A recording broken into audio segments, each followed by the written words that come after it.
Classes के YouTube channel में हम लोग परसेंटेज के क्वेश्चन पे बात कर रहे हैं। वैसे क्वेश्चन जो कि स्टूडेंट्स को अक्सर कंफ्यूज करते हैं, उसी क्वेश्चन के माध्यम से हमारा प्रयास है कि आपका कन्फ्यूजन दूर हो, और ये क्वेश्चन अक्सर एग्जाम में पूछे जा रहे हैं।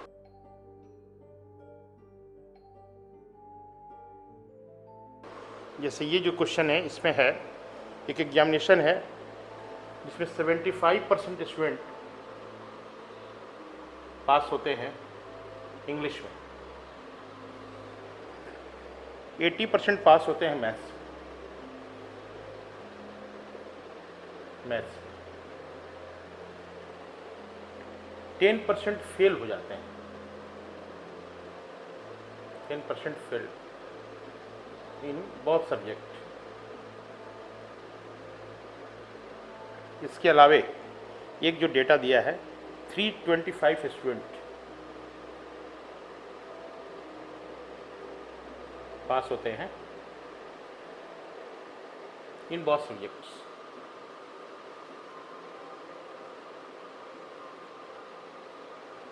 और आपसे पूछा जा रहा है कि टोटल स्टूडेंट इसमें अपीयर हुए, उनकी संख्या क्या है। जब भी इस तरह का सवाल हो, आप जैसे ही देखिए नंबर है, ये परसेंटेज है, आप यहाँ से शुरू कीजिए। ये नंबर को लेकर ये लोग पास किए हैं बहुत सभी, तो आप इसके लिए जैसे 75% स्टूडेंट पास इंग्लिश में हैं, 80% मैथ से पास किए हैं और 10% फेल हो गए हैं। ये फेल दिया है दोनों के लिए, तो आप बेहतर होगा कि यहाँ पे आप देखिए 75% पास कर गए, तो 25% फेल हो गए इंग्लिश में। उसी तरह से 20% फेल हो जाएंगे मैथ्स में। और इस तरह से एक वेन डायग्राम बना लेंगे हम लोग, एक इंग्लिश का, एक मैथ्स का। और जैसा कि आप देख चुके हैं, बहुत सब्जेक्ट में जो फेल हैं वो 10%। आप यहाँ से देख चुके हैं कि 25% फेल हो रहे हैं इंग्लिश में, इसमें से 10 तो आ चुका है, तो 15, ये 15% जो होगा ओनली इंग्लिश के लिए होगा। सिमिलरली 20% मैथ्स में ये 10 है, तो यहाँ 10 है, तो ये जो परसेंटेज निकला ये फेल्ड स्टूडेंट का है, फेल्ड स्टूडेंट। ये कितना फेल हो गए, 15 + 10 + 10, ये हो जाएगा 35% फेल हो गए। इसका मतलब कि जो पास परसेंटेज है, जो परसेंटेज पास है, पास परसेंटेज 65% होगा। 100 में से 35 माइनस किया, और वो 65 equivalent to 325, 65% equivalent to 325, then 1% equivalent to 325/65, therefore 100%, क्योंकि टोटल की बात है, तो 325 को इससे कैंसिल करते हैं और ये हो जाता है 500, तो आपका टोटल स्टूडेंट हो गया 500। ऐसा है, आप सबको समझ में आया होगा। सिमरन क्लासेस के यूट्यूब चैनल में हम लोग जो परसेंटेज पे बात कर रहे हैं, ये जितने भी आप प्रश्न देख रहे हैं, ये सभी प्रश्न जो हैं, जो एसएससी है, बैंक है, रेलवे है, या कोई भी ऑब्जेक्टिव एग्ज़ाम, किसी भी प्रतियोगी परीक्षा, विशेषकर सरकारी नौकरी को लेके, उसमें सारे सवाल जितने अभी बात की जा रहे हैं, सब पूछे जा रहे हैं, और इसी पैटर्न पे सवाल आपसे पूछे जा सकते हैं।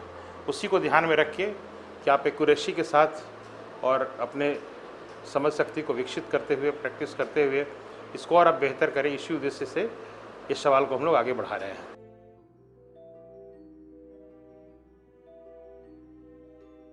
जैसे अभी का जो सवाल है, उसमें एक स्कूल है जिसमें 40% स्टूडेंट जो हैं वो फुटबॉल खेलते हैं। उसी तरह से 50%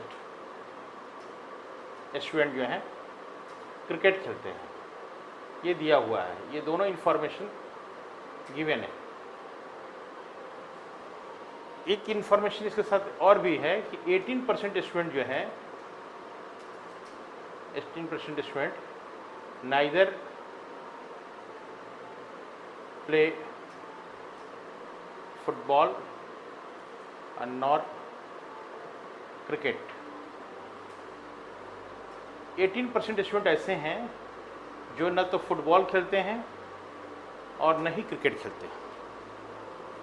ये 18% जो होंगे ये बहुत ही इम्पॉर्टेंट है। जैसे 100 स्टूडेंट है मान लीजिए, क्योंकि परसेंटेज का मामला है 100 में 18 स्टूडेंट ऐसे होंगे जो कोई भी खेल नहीं खेलते हैं। इसका मतलब कि 82% स्टूडेंट ही क्रिकेट फुटबॉल खेलेंगे।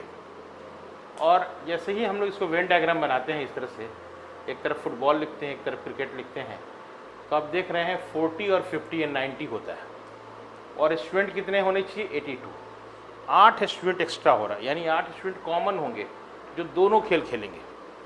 और इस तरह से आप देखिए यहाँ हो जाएगा 32, क्योंकि 40% जो है फुटबॉल खेलता है, तो 32 और 8 40 हो गया। उसी तरह से क्रिकेट 50% है, यहाँ 8 ऑलरेडी है ही 42, और इस तरह से आप देखेंगे 82%। अब आपसे क्वेश्चन ये पूछ रहा है कि कितने ऐसे स्टूडेंट हैं जो दोनों खेल खेलते हैं, तो 8%। यदि पूछता है ओनली फुटबॉल, यदि पूछता है कि ओनली फुटबॉल 32%, ओनली क्रिकेट पूछता है 42%। जो भी इस तरह से पूछेगा इस तरह के क्वेश्चंस में, आप इसको आप बहुत ही आसानी से कर सकते हैं इस सवाल को।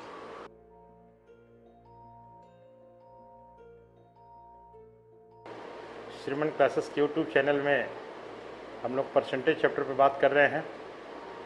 ये चैप्टर में ये जो आज जिस क्वेश्चन पे बात करने वाले हैं हम लोग, इनकम और एक्सपेंडिचर को लेके हैं। जैसा कि आप जानते हैं इनकम, एक्सपेंडिचर, सेविंग, ये 3 चीज़ है। और 3 से जुड़ा हुआ जो प्रश्न जो है आजकल एग्जाम में पूछे जा रहे हैं, पहले भी पूछे जाते थे। इसको बहुत ही आसानी से कैसे सॉल्व करें इसको देखा जाए। जैसे इसमें इस सवाल में है कि कोई व्यक्ति है, वो अपने इनकम का 75% जो है खर्च कर देता है, यानी एक्सपेंडिचर दिया है उसका 75% वो खर्च करता है। यदि मान लिया जाए इनकम 100 है, तो यहीं से पता चल जाएगा कि सेविंग उसका जो है 25 है। ये इन्फॉर्मेशन आपको दिया कि कोई व्यक्ति अपने इनकम का 75% खर्च करता है। तो हम लोग क्या किए, इनकम मान लिए 100, तो एक्सपेंडिचर 75 हो गया, और 100 में से 75 माइनस हो जाएगा तो 25 हो गया। अब इसके आगे जो बोल रहा है, इनकम को बोलता है कि अब जो है इनकम बढ़ गया 20%। कितना बढ़ गया? 20%, यानी ये इनकम जो है 120 हो गया। उसी तरह से अब बोल रहा है एक्सपेंडिचर भी इसका जो है बढ़ गया 10%। तो 75 का 10%, 75 का 10% का मतलब हो गया 75 प्लस 75 का 10%। और देखिए ये जो है ना 75 का 10% बहुत जल्दी निकाल सकते हैं आप, 7.5 रुपया, यानी ये दोनों मिल के हो जाएगा 82.50। पहले पैसा कमाता था 100, खर्चा करता था 75। अभी इनकम हो रहा है 120 और खर्च कर रहा है 82.50। अब सेविंग कितना हो जाएगा? तो सेविंग में देखिए 120 में से क्या करेंगे, 82.50 को माइनस कर देंगे, और ये आ जाता है 37.50। क्वेश्चन अब ये पूछ रहा है कि जो पहले सेविंग 25% होता था, है ना, अभी ये 37.50 हो रहा है, तो कितना परसेंट बढ़ गया, सेविंग कितना परसेंट बढ़ गया? तो आप देखिए यहाँ 25 है, यहाँ 37.5 है, दोनों का डिफरेंस जो है ना 12.5, और 25 का 12.5 50 होता है। इसका मतलब कि 50% जो है सेविंग बढ़ गया पहले से। इस तरह का जो क्वेश्चन है आप ऐसे बनाएंगे तो बहुत आसानी से और बहुत एक्यूरेसी के साथ बनेगा। उम्मीद है आपको समझ में आया होगा।